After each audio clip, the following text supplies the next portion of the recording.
Mau bikin testimoni kayak gini? Atau mau bikin konten lucu-lucuan kayak gini? Atau mungkin lu mau prank temen lu kayak gini?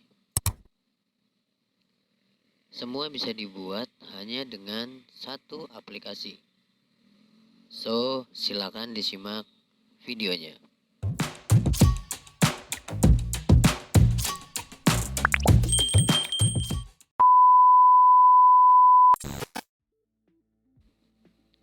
Assalamualaikum warahmatullahi wabarakatuh.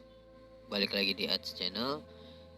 Di video kali ini gue mau bagiin aplikasi WhatsMock versi terbaru. Oke. Filenya bisa teman-teman download melalui link di kolom komentar yang dipin ya.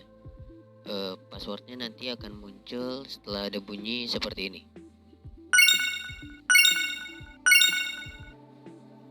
Oke, so sambil nunggu passwordnya muncul, silakan disimak videonya ya.